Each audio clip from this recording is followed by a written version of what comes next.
Hello. చేరి వచ్చిన సహోదర సహోదరులు, ప్రభు నామనందనాలు.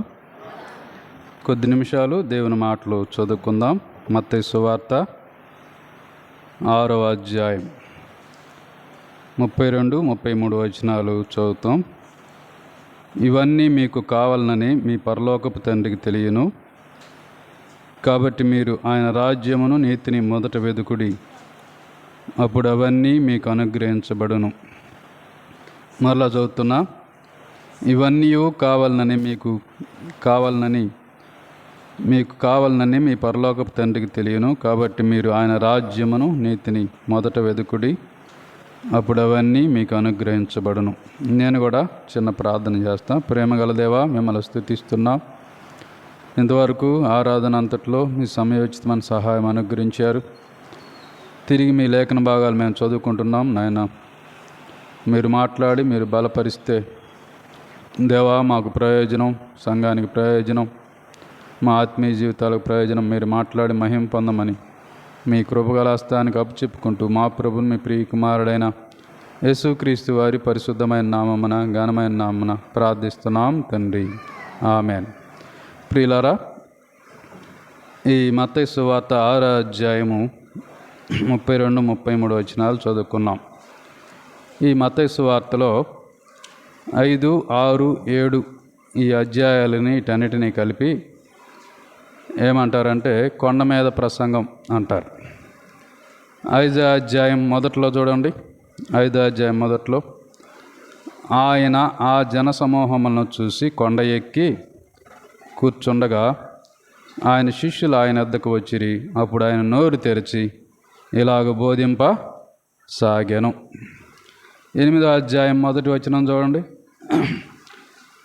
ఆయన ఆ కొండ మీద నుండి దిగి వచ్చినప్పుడు బహుజన సమూహములు ఆయనను వెంబడించిరి. 5వ అధ్యాయంలో కొండ ఎక్కి ప్రసంగించటం మొదలుపెట్టాడు. 8వ అధ్యాయం ప్రారంభంలో ఆయన కొండ దిగాడు. కాబట్టి 5వ అధ్యాయము, 6వ అధ్యాయము, 7వ అధ్యాయము ఈ 3 కూడా కొండ మీద ప్రసంగాలు ఇందులో కనపడతాయి. ఈ కొండ మీద ప్రసంగాలు చాలా ప్రాముఖ్యమైనవి. ముఖ్యముగా ఆయన 22 ప్రాముఖ్యమైన సంగతులు ఇందులో చెప్పాడు కొండ మీద ప్రసంగాల్లో. అందుకనే ఇవి చాలా ప్రాముఖ్యమైనవి. అంత మాత్రమే కాదు, అమెరికా రాజ్యాంగంలో ఎక్కువ భాగం ఈ కొండ మీద ప్రసంగంలోంచి రాజ్యాంగంలో కొన్ని భాగాలు తీసుకొని వారు రాజ్యాంగాన్ని రాసిన వారుగా కనపడతారు. కాబట్టి ఇక్కడ గమనించినట్టయితే ఈ కొండ మీద ప్రసంగాలు చాలా ప్రాముఖ్యమైనవి. ఇందులోనే మనము చదువుకున్న 6వ అధ్యాయం 32వ వచనం మనం చదువుకున్నాం. మళ్ళొకసారి అక్కడ చూసినట్టయితే 6వ అధ్యాయము 32వ వచనం, ఇవన్నీ మీకు కావాలనని మీ పరలోకపు తండ్రికి తెలియను, కాబట్టి మీరు ఆయన రాజ్యమును నీతిని మొదట వెదకుడి, అప్పుడు అవన్నీ మీకు అనుగ్రహించబడును. ఇవన్నీ కావాలి.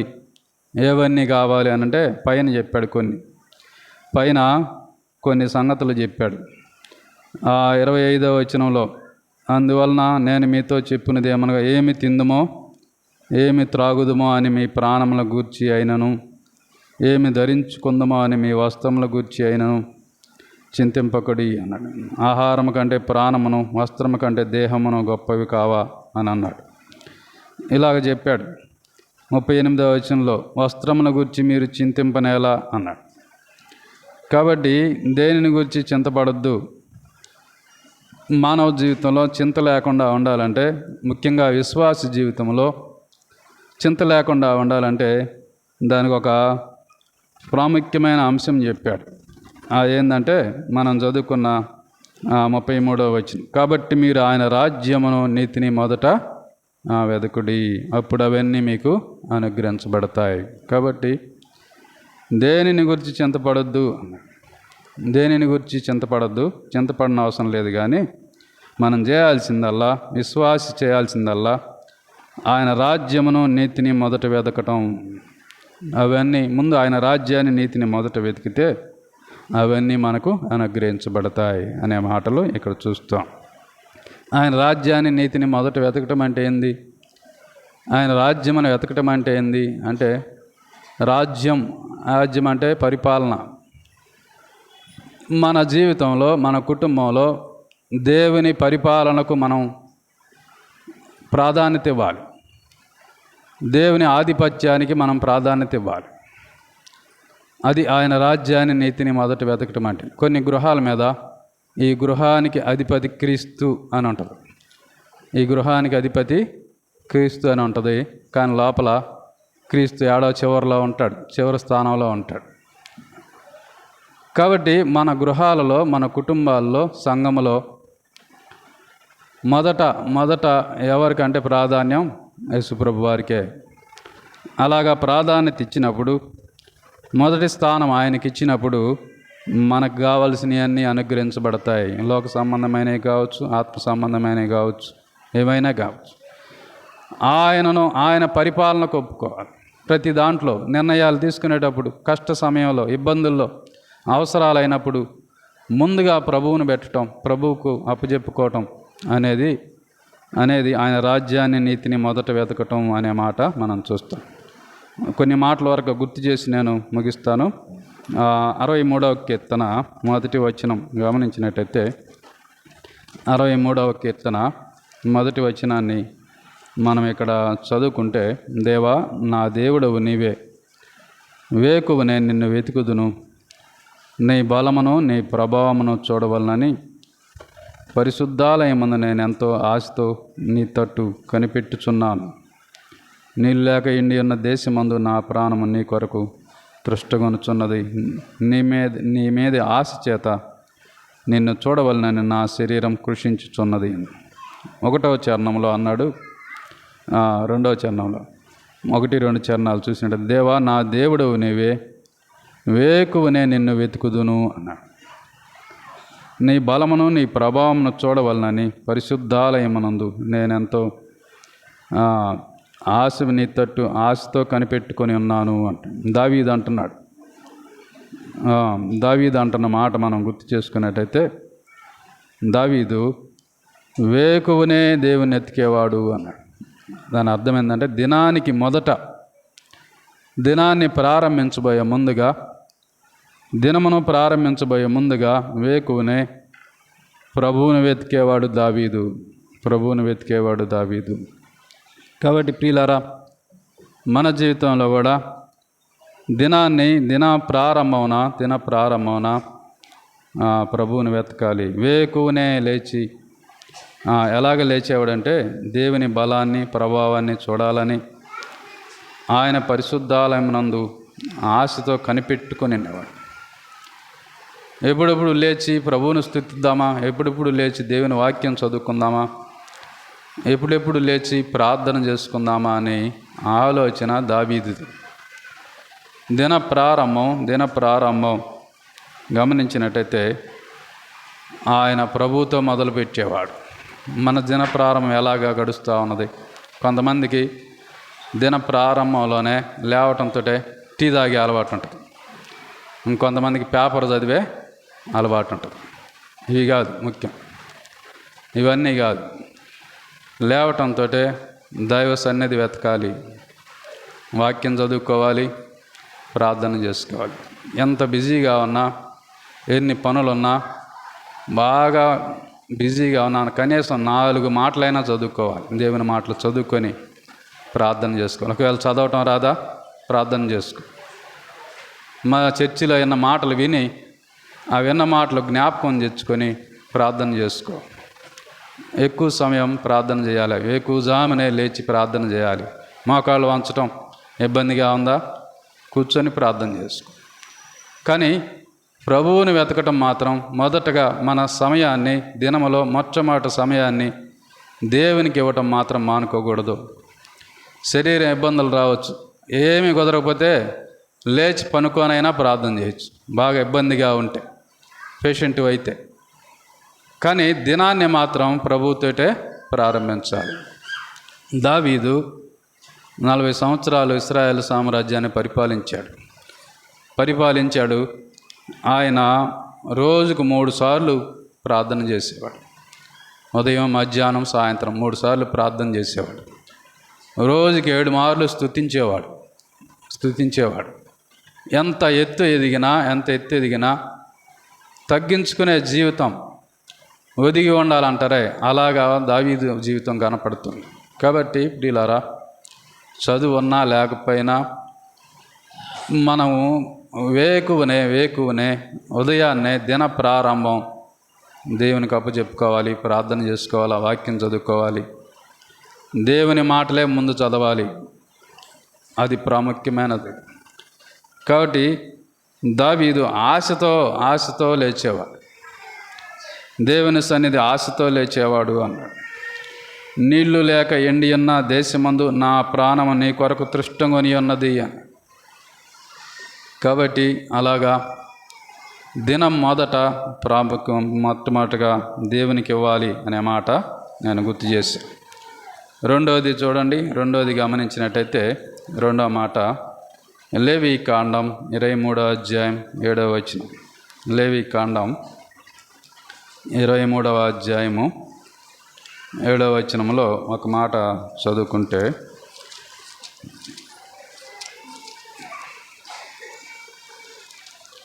23వ అధ్యాయము 3వ వచనం చదువుకుందాం. లేవి 23:3. 6 దినములు పని చేయవలను, వారం 7వ దినము విశ్రాంతి దినము, ఇది పరిశుద్ధ సంఘపు దినము. అందులో మీరు ఏ పని అయినను చేయకూడదు. మీ సమస్త నివాసముల యందు అది యెహోవాకు నియమించబడిన విశ్రాంతి దినము అన్నాడు. తర్వాత 7వ వచనం చూడండి.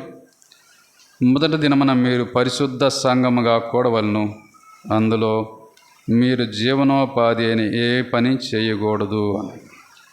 7వ వచనం మళ్ళీ చదువుతున్న చూడండి. మొదటి దినమున మీరు పరిశుద్ధ సంఘముగా కూడవలను అన్నాడు, అందులో మీరు జీవనోపాధి అని ఏ పని చేయకూడదు అన్నమాట.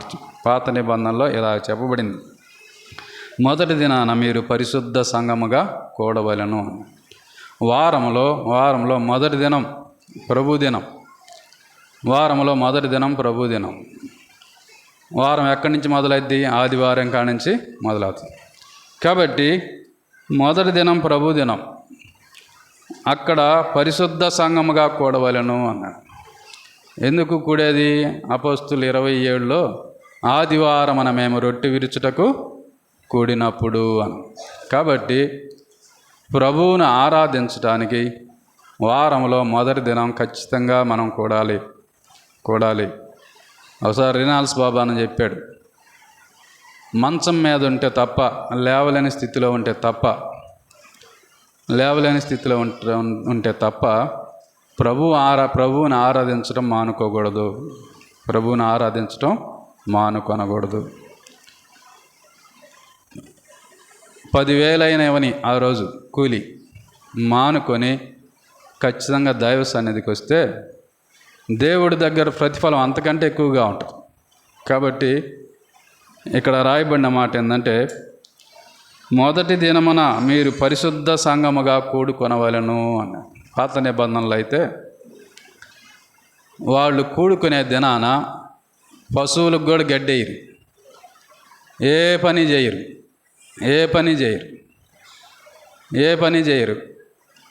అంత నిష్టగా ఉంటారు. చూడండి, నిర్గమాకాండం 20వ అధ్యాయం 8వ వచనంలో ఒక మాట ఉంది. నిర్గమాకాండం 20వ అధ్యాయం 8వ వచనంలో ఆజ్ఞల్లో ఒక ఆజ్ఞది, విశ్రాంతి దినమును పరిశుద్ధముగా ఆచరించుటకు జ్ఞాపకం ఉంచుకొనుము. 6 దినములు నీవు కష్టపడి నీ పని అంతయు చేయవలను. 7వ దినమున నీ దేవుడని యెహోవాకు విశ్రాంతి దినము. దానిలో నీవైనను, నీ కుమారుడైనను, నీ కుమార్తె అయినను, నీ దాసుడైనను, నీ దాసి అయినను, నీ పశువైనను, నీ ఎండలో ఉన్న పరదేశి అయినను ఏ పని చేయకూడదు. ఇది అన్నమాట. పాత నిబంధనలో ధర్మశాస్త్ర కాలంలో 6 దినాలు కష్టపడి పనిచేయాలి. 7వ దినాన విశ్రాంతి దినం, శనివారం. అప్పుడు ఆరాధన దినం ఏంటంటే విశ్రాంతి దినం అనగా శనివారం. ఇప్పుడైతే ఆరాధన దినము మనం ఇందాక చెప్పుకునే అపోస్తుల కార్యముల గ్రంథం 20వ అధ్యాయం 7వ వచనంలో ఆదివారమున మేము రొట్టె విరుచుటకు కూడినప్పుడు. ఇప్పుడైతే మొదటి దినం మొదటి దినం మనం పరిశుద్ధ సంఘముగా కూడాలి. మొదటి దినము పరిశుద్ధ సంఘముగా కూడాలి. ఇది ప్రాముఖ్యమైన సంఘం. కాబట్టి ఎన్ని పరిస్థితులు ఇబ్బందులున్నా ఖచ్చితంగా వారంలో మొదటి దినం ప్రభుదే. వారంలో మొదటి దినం ప్రభుదే. ఇప్పుడైతే కొంత వెసులుబాటు ఉంది. మనం ప్రభు సన్నిధిలో గడిపి ఆయన జ్ఞాపకం చేసుకొని ఇంటికి వెళ్ళినాక ఇప్పుడైతే పని చేసుకోవడానికి అవకాశం ఉంది. ఎప్పుడు దేవుని సన్నిధి అయిపోయిన తర్వాత, ప్రభువుని ఆరాధించిన తర్వాత వెళ్ళి పని చేసుకోవడానికి అవకాశం ఉంది. పాత నిబంధన కాలంలో పశువులు కూడా గడ్డి మేయకూడదు, దాసుడు కూడా పని చేయడానికి లేదు. అందరూ పరిశుద్ధ సంఘముగా కూడాలి. అది విశ్రాంతి దినము అనే మాట మనం చూస్తాం. కాబట్టి వారంలో మొదటి దినం ప్రభువుకి ఆ దినాన్ని మనము అప్పగించుకోవాలి, ప్రభువుని ఆరాధించాలి. నేను ఒకసారి చెప్పా, ఒక ఇంట్లో పని చేస్తా ఉన్నాడు పాలేరు. వాడు ప్రభువుని నమ్ముకున్నాడు.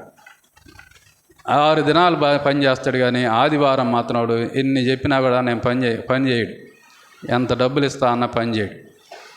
ఒకసారి వాడు యజమానుడు ఏం చేశాడంటే, వీడిని ఎలాగైనా సరే వీడిని ఇబ్బంది పెట్టాలని చెప్పేసి ఆదివారమున వాడి చేలో వాడికి రావాల్సిన కందులు భాగం, ఒక 10 బస్తాలు వాడికి రావాల్సిన భాగం ఆ చేలో ఉంచి, అరే వర్షం పడేట్టుంది, చేలో ఉండయి తెచ్చుకోరా అన్నాడు. వాడు, నువ్వు ఎన్నైనా చెప్పు, నేను మాత్రం దేవుని సన్నిధికి ఆరాధనకు పోకుండా నేను అవి తెచ్చుకోనంట. వాడిని ఎలాగైనా పంపించాలని వాళ్ళ ఉద్దేశం. కానీ వర్షం మొదలైంది, బాగా తీవ్రంగా పడింది వర్షం పడుతున్నా చెప్పారు వాడికి, అరే వర్షం పడుతుందా తెచ్చుకోరా అంటే వాడు బోల. కానీ వర్షం ఆగిపోయిన తర్వాత యజమానుడు పోయి చూస్తే ఆ కందులు ఎంత బాగా ఉందో అంతవరకు వర్షం పడలా. అసలు పడలా ఆ కందుల మీద. వర్షం పడలేదు, నీళ్లు కూడా దగ్గరకు పోల. వాడు దేవునికి ప్రాధాన్యత ఇచ్చాడు. మనము ఆయన కోసం నిలబడితే మన కోసం ఆయన నిలబడతాడు. మనం దేవునికి ప్రాధాన్యత ఇస్తే దేవుడు మనకు ప్రాధాన్యత ఇస్తాడు. కాబట్టి ప్రియులారా, దినాన్ని మొట్టమొదట దేవునితో ప్రారంభించాలి. వారంలో మొదటి దినం దేవుని సన్నిధిలో గడపాలి, పరిశుద్ధ సంఘముగా కూడాలి, ప్రభువుని ఆరాధించాలి. 2 సంగతులు చెప్పా. 3వ సంగతి గమనించినట్టయితే మార్కు సువార్త 16వ అధ్యాయం 9వ వచనం. మార్కు సువార్త 16వ అధ్యాయము 9వ వచనం గమనించినట్టయితే,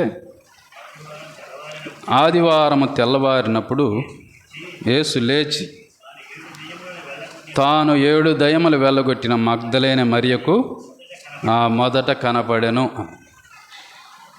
ఆదివారమున తెల్లవారినప్పుడు అనగా ప్రభు చనిపోయి సమాధిలో ఉంచబడి లేవబడిన ఆదివారం ఇది.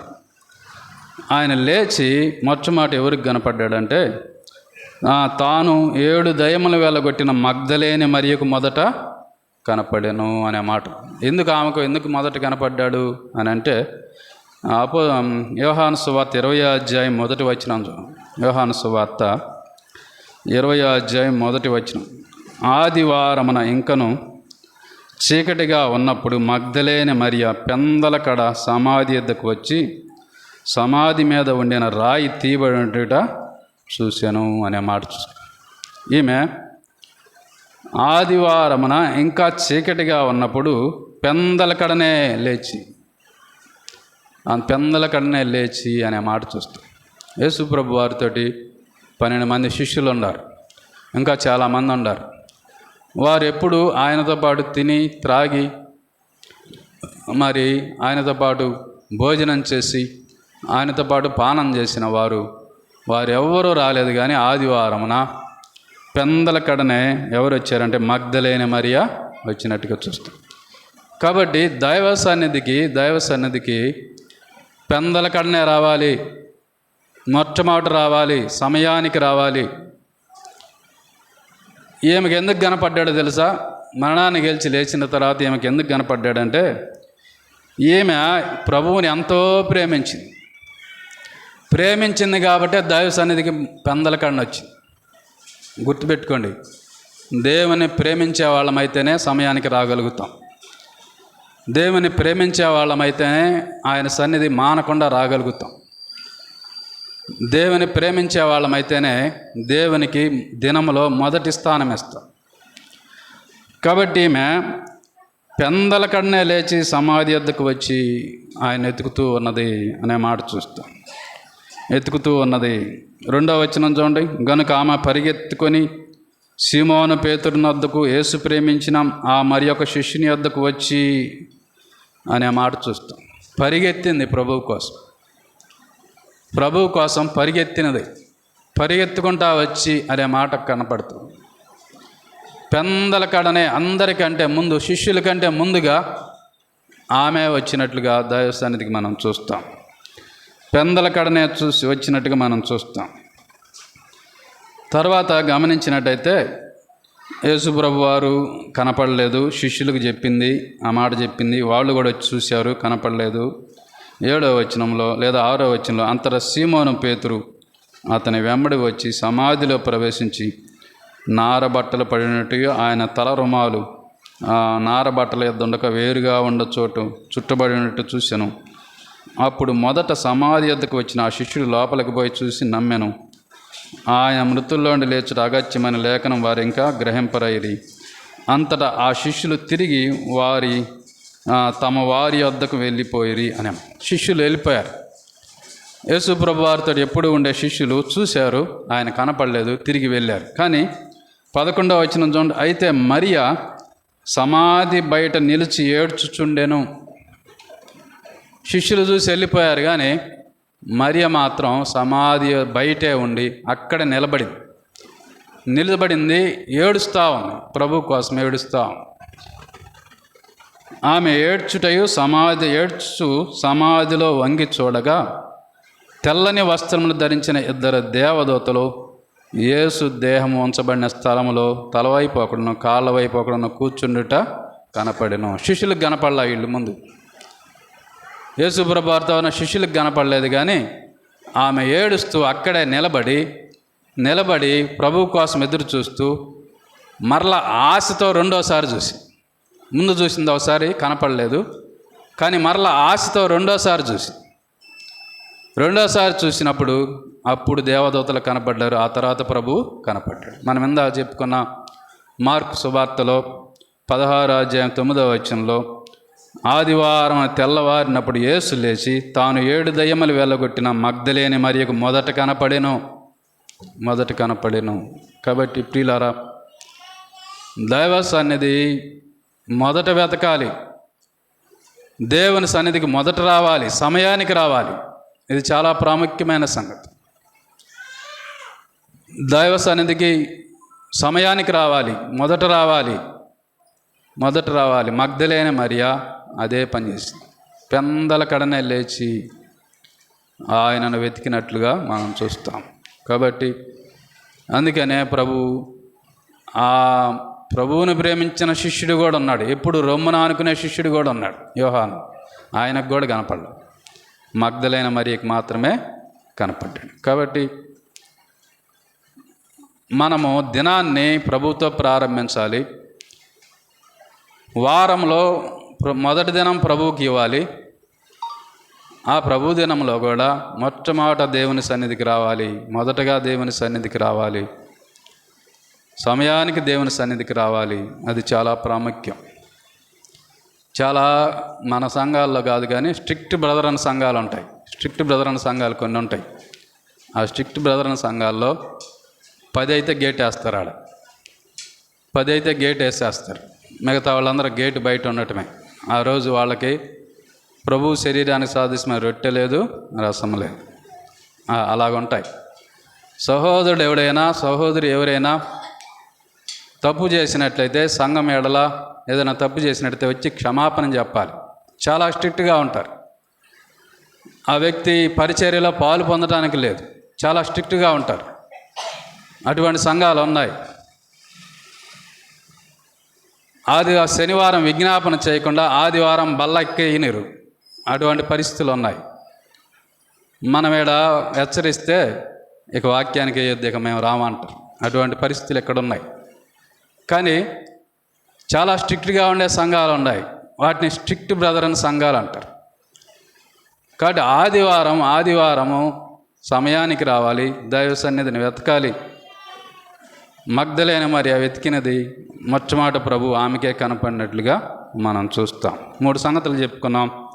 4వ సంగతి గమనించినట్టయితే మొదట ఆయనకనే మాట మీద సామెతల గ్రంథం 3వ అధ్యాయం 9వ వచనం.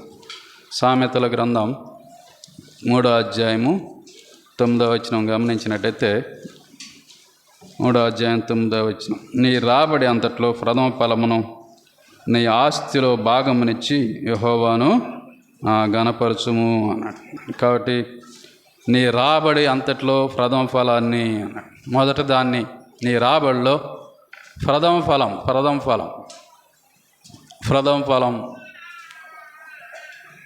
దేవునికి అర్పించాలి అనే మాట చూస్తాం. ప్రథమంగా దేవునికి అర్పించాలి. ఉదాహరణ, నాకు జీతం వచ్చిందనుకోండి, నా జీతం నేను ఖర్చు పెట్టబోయే ముందు మొట్టమొదట దేవునికి తీసి పక్కన పెట్టాలి. అది అలాగ తీసి ప్రక్కన పెట్టి దేవునికి ప్రాధాన్యత ఇస్తే, ఆ కింద చెప్పాడు చూడండి 10వ వచనంలో, అప్పుడు నీ కొట్లలో ధాన్యమును సమృద్ధిగా ఉండును, నీ గానుగుల్లో నుండి క్రొత్త ద్రాక్ష రసము పైకి పొరలి పారును. కాబట్టి నీకు వచ్చిన ఏదైనా ఏ రాబడి అయినా దానిలో దేవుని భాగం తీసి పక్కన పెట్టాలి. మొట్టమొదట నువ్వు ఖర్చు పెట్టుకోబోయే ముందుగా చేయాల్సిన పని ఏంటంటే దేవుని భాగం తీసి పక్కన పెట్టాలి. అలాగ తీసినప్పుడు నీ కొట్లలో ధాన్యము సమృద్ధిగా ఉండును, నీ గానుగుల్లో క్రొత్త ద్రాక్ష రసము పైకి పొరలి పారును అన్నాడు. దేవునికి ఇయ్యగా మిగులుతుంది దాని అర్థం. దేవునికి ఇయ్యగా నీ ఖర్చులు బాగా మిగులుతుంది అని అర్థం. కాబట్టి తీయాలి. అలాగ తీసినప్పుడు ఖచ్చితంగా ప్రభు సహాయం చేస్తాడు. నీకు చాలా గట్టి అవసరతలు ఉండొచ్చు, కానీ ఆ అవసరతలో ప్రభు వైపు చూస్తే ఖచ్చితంగా సహాయం చేస్తాడు. మలాకి గ్రంథంలో ఏముందంటే, నాకిచ్చి నన్ను శోధించినడలా ఆకాశపు వాకిళ్ళిపి పట్టజాలనంత విస్తారమైన దీవెనలు కుమ్మరిస్తాను. ఆయనకిచ్చి శోధించమన్నాడు. ఇశ్రాయేలు ప్రజలు ఆయన అరణ్యంలో శోధించి చచ్చిపోయారు. అలాగగా శోధించమంది, ఇచ్చి మళ్ళా అడగండి, నాకు ఇచ్చిన తర్వాత మీరు మరలా అడగండి, నాకు ఇచ్చి నన్ను శోధించండి. ఏ విషయంలో ప్రభు శోధించమనలేదు, కానీ ఇచ్చి మరలా మీ అవసరాలు అప్పుడు అడగండి, అప్పుడు నేను పట్టుజాలనంత విస్తారమైన దీవెనలు కుమ్మరిస్తాను అని తెలియజేశాడు. కాబట్టి నీ రాబడిలో ప్రథమ ఫలం, మొట్టమొదటి ఫలం అది దేవునికి ఇవ్వాలి అనే మాట చూస్తాం.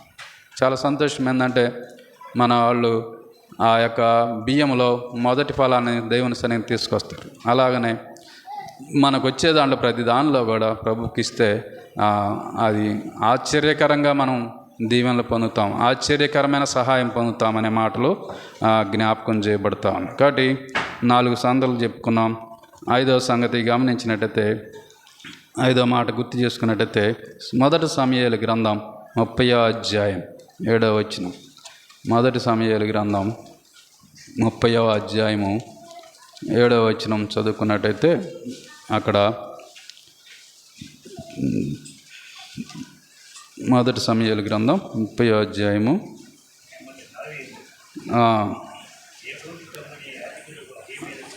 ఎఫోదు తెమ్మని యాజకుడకు అబీమెలెకు అబ్యాతారుతో చెప్పగా, అబ్యాతారు ఎఫోదును దావీదును వద్దకు తీసుకుని వచ్చెను. నేను ఈ దండును తరిమిన ఎడల దాన్ని కలుసుకుందునా అని యెహోవా వద్ద దావీదు విచారణ చేయగా, యెహోవా, తరుము, నిశ్చయముగా నీవు నీ వారిని కలుసుకొని తప్పక నీ వారిని అందరినీ దక్కించుకుందువని సెలవిచ్చింది. ఏ సందర్భంలో చెప్పబడిన మాట ఏంటంటే, దావీదు ఫిలిస్తీయుల దేశం నుండి వచ్చేదికి సిగ్లక్కులో ఉన్నాడు. అప్పుడు వచ్చే సమయానికి దావీదు వారందరినీ శత్రువులు పట్టకపోయారు. 3వ వచనం చూడండి, దావీదును అతని జనులు పట్టణంనకు వచ్చి అది కాల్చబడి ఉండుటయు, తమ భార్యలు, కుమారులు, కుమార్తెలు చెరలోని కొనిపోబడి చూసి ఇక ఏడ్చుటకు శక్తి లేకపోవనంతగా బిగ్గరగా ఏడ్చిరి అన్నాడు. యెజ్రెయేలు రాయలైన అహీనోమును, కర్మెలీయుడైన నాబాలు భార్య అయిన అబీగైలను దావీదు ఇద్దరు భార్యలు చెరలోనికి కొనిపోబడగా చూసి దావీదు మొక్కిలి దుఃఖపడెను అనే మాట. మరియు తమ తమ కుమారులను బట్టి కుమార్తెలను బట్టి జనులందరికీ ప్రాణం విసికినంచిన రాళ్ళు రువ్వి దావీదును చంపుదము రండని చెప్పుకొనగా దావీదు తన దేవుడైన యెహోవాను బట్టి ధైర్యము తెచ్చుకొనెను అనే మాట. కొన్ని నిర్ణయాలు తీసుకునేటప్పుడు మొట్టమొదట దేవునికి స్థానం ఇవ్వాలి. కొన్ని నిర్ణయాలు చేయాల్సి వచ్చినప్పుడు దేవునికి స్థానం ఇవ్వాలి. దావీదు వచ్చాడు, పట్టణమంతా కాల్చబడింది, భార్య పిల్లలను శత్రువులు పట్టుకుపోయారు, ఆస్తి అంతా పట్టుకుపోయినప్పుడు బాగా ఏడ్చాడు. దావీదును నమ్మి పక్కన 400 మంది దావీదుతో ఉన్నారు. వాళ్ళు కూడా తమ భార్య పిల్లలను కోల్పోవడం, పట్టణమంతా కాల్చబట్టడం చూసి అసలు దావీదును రాళ్లతో కొట్టి చంపాలన్న కోపం వచ్చింది వాళ్ళకి. అప్పుడు దాకా దావీదుతో పాటు నీవే మా దీపం అన్నవారు దావీదును రాళ్లతో కొట్టాలని చూశారు. అటువంటి క్లిష్ట సమయంలో ఒక నిర్ణయం తీసుకోవాల్సి వచ్చినప్పుడు దేవుని బట్టి దావీదు ధైర్యం తెచ్చుకున్నాడు, నిర్ణయం తీసుకున్నాడు. ముందు దేవుని వద్ద విచారణ చేశాడు. క్లిష్ట సమయంలో నిర్ణయం తీసుకోవాల్సి వచ్చినప్పుడు వెంటనే లేచి పరిగెత్తకుండా మరి ఎఫోదు తెమ్మన్నాడు. తీసుకురాగానే ప్రభువుకు ప్రార్థన చేశాడు. అయ్యా, నా వారిని అందరినీ శత్రువులు తీసుకొని వెళ్ళారు, నేను వారిని కలుసుకోవడానికి ఆ దండును తరుముదనా అన్నాడు. నిశ్చయంగా నువ్వు వాళ్ళని తరుముతావు, నీ వారిని అందరినీ నువ్వు మళ్ళా సమకూర్చుకుంటావు, వెళ్ళుము అని ప్రభువు సెలవిచ్చాడు. అట్లాగనే వెళ్ళాడు. ఇదిగో 18వ వచనంలో చూడండి, ఇలాగున దావీదు అమాలేకీయులను దోచుకొని పోయిన దాని అంతటిని తిరిగి తెచ్చుకొనెను. మరియు అతడు తన 2 భార్యలను రక్షించెను. కుమారులేమి కుమార్తెలేమి దోపుడు సొమ్మేమి వారు ఎత్తుకొని పోయిన దాని అంతట్లో కొద్దిదేమి గొప్పదేమి మరి ఏది తక్కువ కాకుండా దావీదు సమస్తమును రక్షించెను అని. కాబట్టి నిర్ణయాల్లో కూడా దేవునికి మొదటి స్థానం ఇస్తే, ఒక నిర్ణయం తీసుకోవాలి, ఇల్లు కట్టుకోవాలి అనుకుంటున్నాం, ముందు దేవునికి అప్పచెప్పుకొని ప్రార్థన చేసుకోవాలి. పిల్లల వివాహం చేయాలనుకుంటున్నాం, ముందు దేవునికి అప్పచెప్పుకొని ప్రార్థన చేయాలి.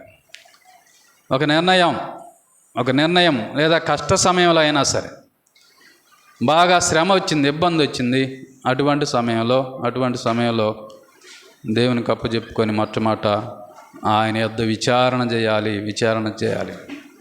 విచారణ చేస్తే దావీదు ఏది పోగొట్టుకోకుండా అంతటినీ రక్షించుకున్నాడు అనే మాట చూస్తాం. కాబట్టి నిర్ణయాలకు ముందు కూడా ప్రభువుకు ప్రార్థన చేసుకోవాలి. మా కుటుంబంలో మేము ఎన్నోసార్లు కొన్ని నిర్ణయాలకు ముందు మనుషులను ఆశ్రయించడం కంటే ముందు ప్రభువుని ఆశ్రయించి ప్రార్థన చేసుకుంటే అద్భుతమైన సహాయం దేవుని ద్వారా పొందాం, ఆశ్చర్యకరమైన సహాయాలు పొందాం.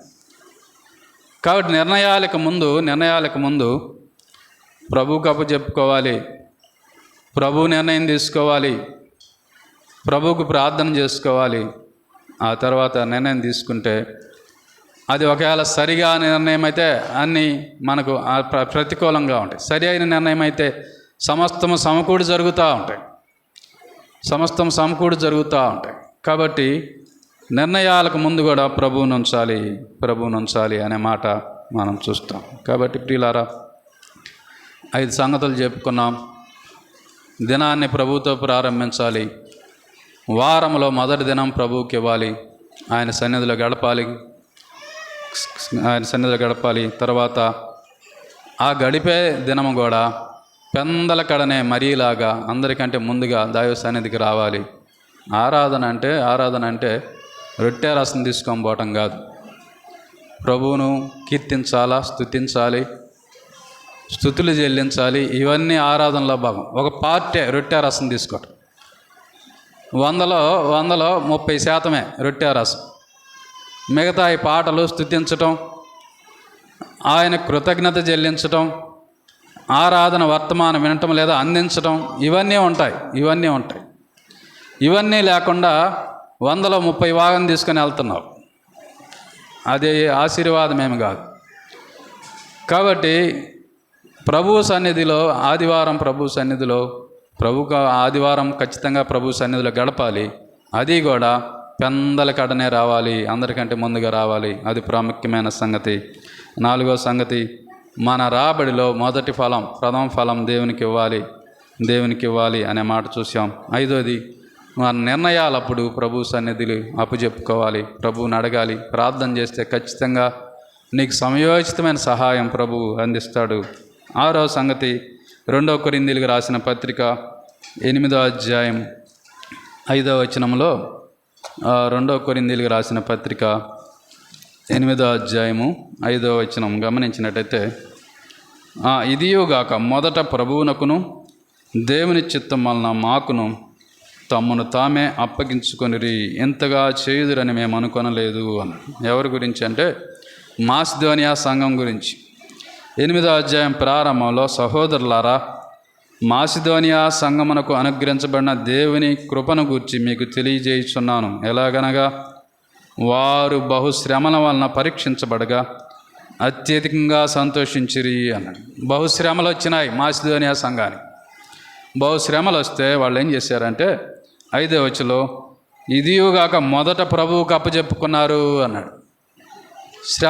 శ్రమలో ఆపదలో ఎవరికి అప్పచెప్పుకోవాలంటే ప్రభువుకే అప్పచెప్పుకోవాలి. ఆపత్కాలంలో ప్రభువుకే అప్పచెప్పుకోవాలి. 46వ కీర్తనలో ఉంటుంది, మొదటి వచనం, దేవుడు మనకు ఆశ్రయమును దుర్గమునై ఉన్నాడు, ఆపత్కాలంలో నమ్ముకొనదగిన సహాయకుడు. కాబట్టి ఆపద సమయంలో, శ్రమల్లో, ఇబ్బందుల్లో వారు మాసిదోనియా సంఘస్థులు మొట్టమొదట ప్రభువుకు అప్పచెప్పుకున్నారు. తర్వాత దేవుని సేవకులకు అప్పచెప్పుకున్నారు, పెద్దలకు అప్పచెప్పుకున్నారు. ప్రభువుకు అప్పచెప్పుకొని తర్వాత వారి అవసరాలు ముందు ప్రభువుకు చెప్పుకొని తర్వాత సంఘ పెద్దలకు అలాగనే దేవుని సేవకులకు చెప్పారు. కొంతమంది మమ్మల్ని ప్రార్థన చేయమంటారు కానీ వాళ్ళు అసలు ప్రార్థనే చేసుకోరు. ప్రార్థన చేయమంటారే కానీ ప్రార్థన చేసుకునేవాళ్ళు కాదు. అసలు ముందు మీరు ప్రార్థన చేసుకుని తర్వాత మమ్మల్ని ప్రార్థన చేయమని చెప్పాలి. అది ప్రాముఖ్యమైన మొదట ప్రభువుకు అప్పచెప్పుకున్నారు మాసిదోనియా సంఘస్థులు. మొదట ప్రభువుకు అప్పచెప్పుకున్నారు. ఆ తర్వాత పౌలు గారు దైవ సేవకులకు వారి ప్రార్థనా అవసరతలు, వారి అక్కర్లు, వారి శ్రమలు వారు చెప్పుకున్నట్లుగా మనం చూస్తాం.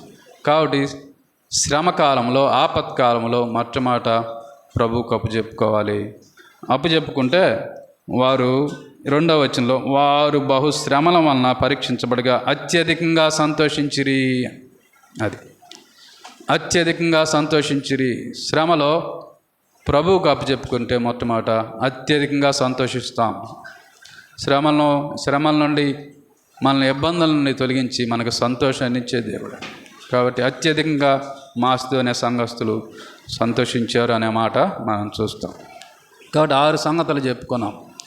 మనం ప్రభువుకు ప్రాధాన్యత ఇవ్వవలసిన సంగతి. 7వ సంగతి, ప్రభువుని గురించి ఒక మాట ఉంది. అపోస్తుల కార్యముల గ్రంథం 3వ అధ్యాయం 16వ వచనం. అపోస్తుల కార్యముల గ్రంథం 3వ అధ్యాయము 16వ వచనం. దేవుడు తన సేవకును పుట్టించి మీలో ప్రతి వాని దుష్టత్వం నుండి మళ్లించటం వలన మిమ్మల్ని ఆశీర్వదించుటకు ఆయనను మొదట మీ యొద్దకు పంపెను అని.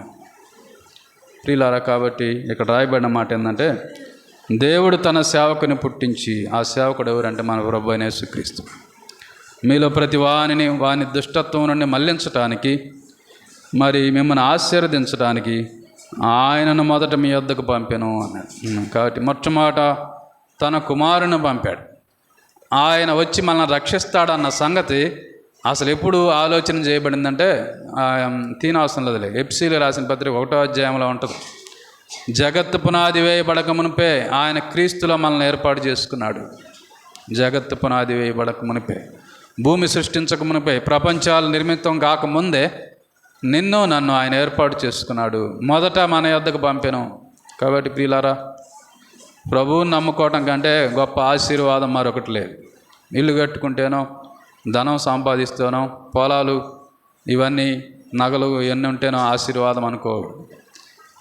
దుష్టత్వం నుండి మళ్లించబడటమే ఆశీర్వాదం. మనం ప్రభువుని నమ్ముకొని పాప పరిహారం చేసుకొని దైవ రాజ్యానికి వారసులం అవటమే గొప్ప ఆశీర్వాదం. అట్టి ఆశీర్వాదాన్ని మనకి ఇవ్వటానికి మొట్టమొదట ఆయనను మన యొద్దకు పంపాడు అనే మాట చూస్తాం. ఆయన వచ్చాడు, ఆయన ప్రాణం అర్పించాడు మన కోసం. ఆయన దేహమంతా నలగొట్టబడింది. ఆయన తల మొదలుకొని అరికాలు వరకు రక్తం చిందించబడింది.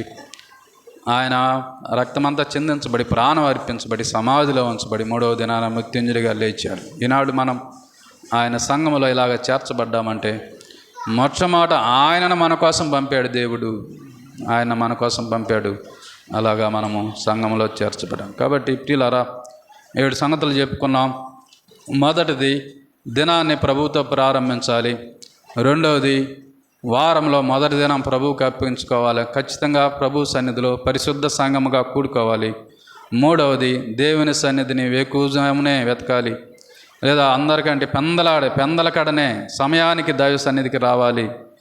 నాలుగవది, దేవునికి ఇచ్చి దరిద్రులైన వారు ఎవరు లేరు. ప్రథమ ఫలం ఆయనకి ఇస్తే మన యొక్క కొట్లలో ధాన్యమును, మన యొక్క గానుగలో ద్రాక్షారసం పొర్లి పారుతుంది అన్నాడు. ఐదవ సంగతి, నిర్ణయాలు. మనం ఒక నిర్ణయం చేయాల్సి వచ్చినప్పుడు, నిర్ణయం తీసుకోవాల్సి వచ్చినప్పుడు ప్రభువుకు అప్పచెప్పుకోవాలి. ఆ తర్వాత ఆరోది, శ్రమలో ఇరుకుల్లో, ఇబ్బందుల్లో, ఆపత్కాలంలో మొట్టమొదట ప్రభువుకు అప్పచెప్పుకోవాలి.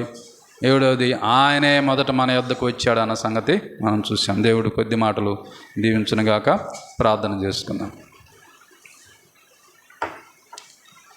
ప్రేమాస్వరూపైన మా ప్రియ పరలోకపు తండ్రి, మిమ్మల్ని స్తుతిస్తున్నాం, గానపరుస్తున్నాం. ఈ ఉదయకాలం మీ పాద సన్నిధిలో చేరి మీ నామమును స్తుతించుటకు, గానపరచుటకు, జ్ఞాపకం చేసుకుని ఆరాధించడానికి కృప చూపారు. తిరిగి నాయన మేము మీ లేఖన భాగాలు చదువుకోవడానికి కృప చూపారు. ఆయన రాజ్యాన్ని, నీతిని మొదట వెతకుడి, అప్పుడు అవన్నీ మీకు అనుగ్రహించబడినని మీరు తెలియజేసిన దాన్ని బట్టి స్తుతులు స్తోత్రం చెల్లిస్తూ ఉన్నాం. ఏ ఏ విషయాల్లో మిమ్మల్ని మొదట వెతకాలో నాయన మేము చెప్పుకున్నాం. అన్నిటిలో నాయన దేవా, నాయన మమ్మల్ని మేము సరి చేసుకొని మీకు మొదటి స్థానం ఇచ్చే బిడ్డలుగా ఉండటం కృప చూపండి. మరి పలహారం తీసుకొచ్చిన కావూరి చక్రవర్తి గారి కుటుంబాన్ని జ్ఞాపకం చేసుకోండి. వారి నాయన ఉద్యోగాల, పనుల్లో మీ తోడు, కాపుదల, భద్రత అనుగ్రహించండి. పిల్లల చదువుల్లో సహాయం ఇవ్వండి. అంత మాత్రమే కదా, వారి కుటుంబంలో మీరు చేసిన మేలులకు ప్రతిఫలంగా పలహారం మీ సన్నిధికి తెచ్చుండగా కావాల్సిన ప్రతిఫలం కుటుంబానికి అనుగ్రహించమని మీ కృపగల హస్తానికి మమ్మల్ని మేము అప్పచెప్పుకుంటూ మా ప్రభుని, మీ ప్రియ కుమారుడైన యేసుక్రీస్తు వారి పరిశుద్ధమైన నామమున, ఘనమైన నామమున ప్రార్థిస్తున్నాము తండ్రి. ఆమెన్. సహోదరులు,